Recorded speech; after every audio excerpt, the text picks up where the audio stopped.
जय श्री राम भक्तजनों, आइए हम इस चैनल में स्वागत करते हैं डॉक्टर रजनीकांत श्रीवास्तव जी का। गुरुजी आपका स्वागत है।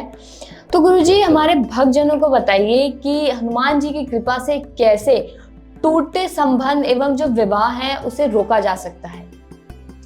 जय श्री राम।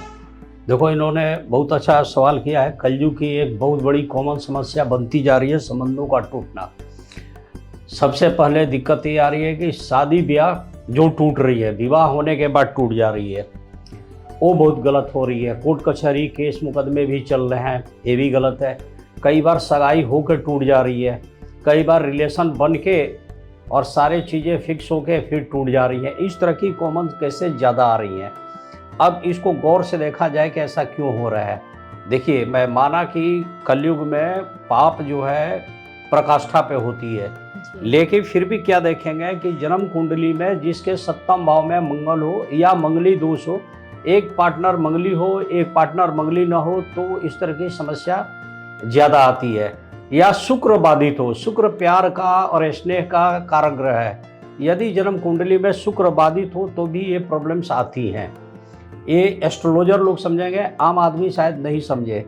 इसके अलावा लगन से लेके असप्तम भाव जो पति पत्नी का घर है उसके बीच में अगर राहु केतु बैठ जाते हैं तो भी अशुभ फल मिलते हैं। उनका रिलेशन टूटना या रिलेशन में दिक्कत आना ये स्वाभाविक हो जाता है, क्योंकि जन्म कुंडली में जन्म से ही कई लोगों के प्रीत विमर्दन दोष होता है।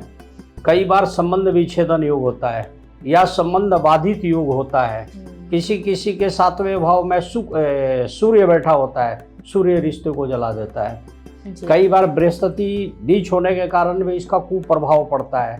जिस आदमी के जन्म कुंडली के सातवें भाव का मालिक पीड़ित हो या सातवें भाव पर पाप ग्रहों की दृष्टि हो, उसके संबंध में बहुत ज़्यादा संबंध टूटने, विच्छेदन या उनके बीच में प्रॉब्लम्स होने की संभावना ज़्यादा होती है। अब हम लोग क्या कर रहे हैं, एस्ट्रोलॉजर को उसको बचाने के लिए क्या करते हैं कि कुंडली के अनुसार उन ग्रहों की शांति करने का उपाय बता देते हैं कि भाई ये उपाय करो, इससे आपको राहत मिल जाएगी।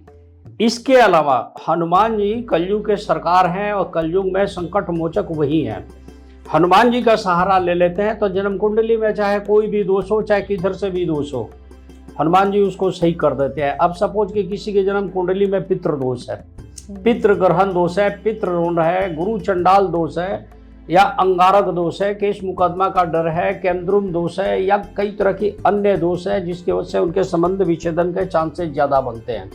कई बार क्या होता है कि उसके कारण सगाई टूट जाती है। कई बार क्या है, एक बार नहीं दो बार संबंध बने या टूट गए। कई बार शादियाँ टूट जा रही है, कई बार शादी फिक्स होकर टूट जा रही है, कई बार सगाई होकर टूटती है। माने आदमी हर तरह से परेशान हो जाए।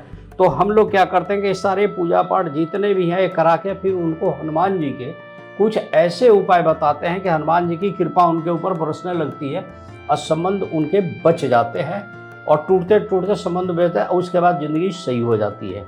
और बताइए। तो पंडित जी, हमारे कुछ भक्तजन जानना चाहते हैं ये कि कैसे वो अपनी कुंडली तैयार करें। मतलब हम जब विवाह से पहले कुंडली तैयार करवाते हैं जो हम दूसरे जगह भेजते हैं, तो वो कैसे अपनी कुंडली तैयार करवाएं, या ऐसा क्या उसमें कुछ पूजा पाठ करें उस कुंडली में अगर वो दोष है, कैसे वो कुंडली बनाएं ताकि उनके जो विवाह संबंध है आगे लंबे समय तक टिके रहे। सबसे पहले जहाँ शादी, जिस भी लड़की का या लड़के की शादी तय हो रही है, वो अपनी जन्म कुंडली बनवा ले बढ़िया से। उसमें उनसे पता कर ले कि जन्म कुंडली में क्या क्या जन्म से हमारे दोष हैं। एक दूसरी, उसमें ये देखा जाता है कि लड़के की सपोज उसके जीवन साथी के घर में जिसके साथ शादी हो रही है उसके जन्म कुंडली में क्या क्या दोष है। सपोज वश्य दोष है तो जाहिर है कि दोनों एक दूसरे के बस में नहीं रहेंगे, वो अपनी मर्जी से करेगा, वो अपनी मर्जी से करेगा। सपोज गण दोष है, एक राक्षस है और एक मानव है, तो क्या होगा, राक्षस मानव को मारता है, गण दोष में आती है।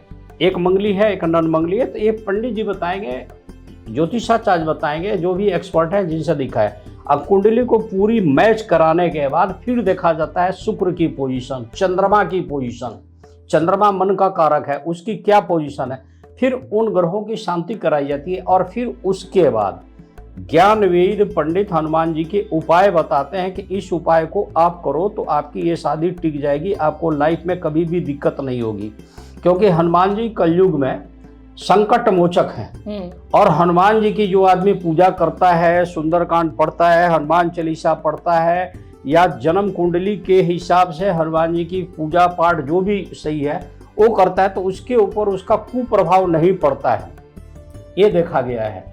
और कुछ पूछना है तो आप पूछिए। जी पंडित जी, अगर बचपन से ही पैदा होने के समय से या कुछ क्षण बाद किसी मतलब बच्चे के जीवन या जन्म में ही दोष आए, उसके जीवन का ही जो चक्र है उसमें ही दोष हो, तो वो ऐसी कौन सी पूजा पाठ करे, ऐसी कौन सी हनुमान जी की आराधना करे ताकि वो दोष हट जाए और आगे चाहे विवाह संबंध हो, चाहे कोई से भी संबंध हो, पारिवारिक संबंध भी होते हैं, माँ बाप से भी मन मुटाव हो जाता है, तो ऐसा क्या करे वो जो बच्चा है, ऐसी कौन सी उनके परिवार में पूजा करी जाए ताकि ये दोष हटे?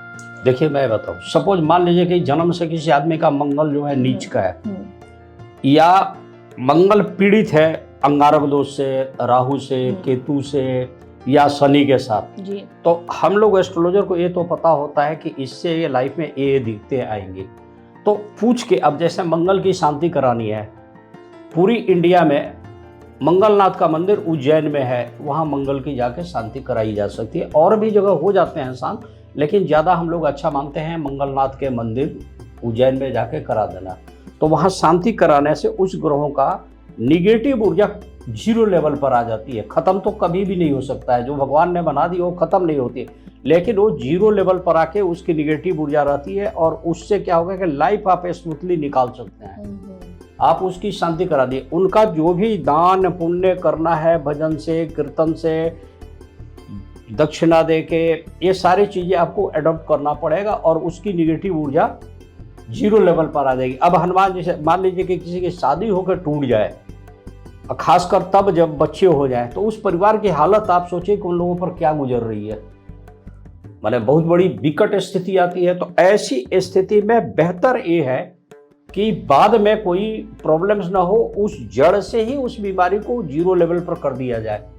आप जूता ना बदले, आप पैर के कांटे निकाल लें। और ये तभी संभव है कि ज्ञानविद पंडित या ज्ञानविद ज्योतिषाचार्य किसी को दिखा के उस ग्रह को जो निगेटिव ऊर्जा दे रहे हैं उसको 0 लेवल पर, मान लीजिए कि आपका राहु खराब है और रोज आप नीला पहनना शुरू कर दो, शनिवार को भी पहनो, बुधवार को भी पहनो, दारू पियो, बहुत ज़्यादा उपद्रव मचाओ, तो क्या होगा, राहु का लेवल और बढ़ेगा, तो और प्रॉब्लम्स होगी। तो आप इस तरह से जो निगेटिव ऊर्जा है उसको कम कीजिए। कुंडली में मान लीजिए पितृदोष है, पितृदोष की शांति करा दीजिए। गुरु चंडाल है, शांति करा दीजिए। जन्म से सपोज, छोटा सा एग्जाम्पल, हालांकि इस केस से इसका कोई संबंध नहीं है, मूल दोष है, मूल दोष की टाइम से पूजा कराइए। तब तो घर के गार्जियन ये बोलते हैं कि हम लोग तो नहीं मानते जी, बाद में बच्चे भुगतते हैं, बड़े होने के बाद उनकी ज़िंदगी में दिक्कतें आती है। इसलिए अच्छा है, और जो भी जातक सुन रहे हैं मेरी आवाज़, उनसे प्रार्थना है कि आप ज्योतिष को नकारें नहीं और हनुमान जी पर भरोसा रखें। जन्म कुंडली में कोई भी दोष हो, विवाह संबंध अगर कोई भी दोष है, विवाह को बाधित करने वाले जितने ग्रह हैं उसको, उसकी निगेटिव ऊर्जा को 0 लेवल पर लाइए, उसे सही कीजिए। पंडित जी, जहाँ तक हम देखते हैं कि कई शादियां हो जाती हैं, मतलब अब विवाह से पहले टूटना एक शायद कुंडली का दोष है, लेकिन जहाँ तक शादियां हो जाती है, कुंडलियां मिल जाती हैं, परंतु कुछ साल तक वो विवाह अच्छा रहता है, फिर बीच में मन मुटाव आने लगता है।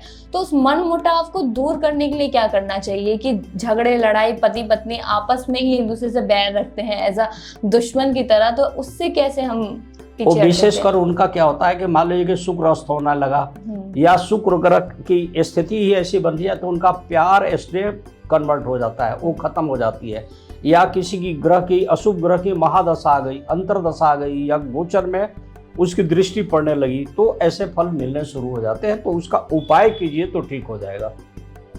और पंडित जी, हमने काफी बार देखा है जब जैसे विवाह का योग बनता है, एक अच्छा योग बनता है, परंतु वो लड़का लड़की के परिवार सब कुछ होता है, एक योग तारीख तय होती है, परंतु वो कभी कभी कई मतलब महीने साल तक फिर वो टलता जाता है, तो ऐसा क्यों होता है और उसको मतलब ऐसा ना हो उसके क्या उपाय हैं? देखिए उसका कारण है, एक होती है मंडा, एक होती है गणना।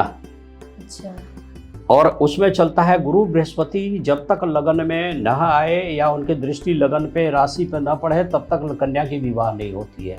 कहते हैं कि लगन नहीं जगा। अब आप बिना लगन के शादी तय करोगे तो प्रोलॉन्ग होता रहेगा। या पापी ग्रह, सपोज कि शनि अशुभ ग्रह है इसके कुंडली में, तो उनकी दृष्टि पड़ी तो टलता रहेगा, दूरी बढ़ती रहेगी। तो वो हमें पता कैसे चलेगा? वो तो पंडित जी ही बताएंगे। अच्छा, वो पंडित जी बताते हैं कि लगन का एक समय होता है। उसका जब शुभ समय आ जाता है उसी टाइम में शादी हो जाती है, जिसके देख के हम लोग कैलकुलेट करके बताते हैं कि इस समय से इस समय पर इस आदमी की शादी होने की संभावना प्रबल है। चलिए पंडित जी, धन्यवाद। हमारे भक्तजनों को आपकी ये जितनी जानकारी है वो बहुत ज़्यादा ही अच्छी लगी होगी। अगर आपको ये वीडियो अच्छा लगा हो तो इसे लाइक करें और पंडित जी के चैनल को सब्सक्राइब जरूर करें, डॉक्टर रजनीकांत श्रीवास्तव जी को, और कमेंट करके हमें बताएं कि आपको वीडियो कैसा लगा। जय श्री राम। जय श्री राम। बस आपसे यही अनुरोध है कि आप हनुमान जी पर भरोसा कीजिए और हनुमान जी की वंदना कीजिए, सब कुछ हनुमान जी कल्याण करेंगे। जय श्री राम। श्री राम।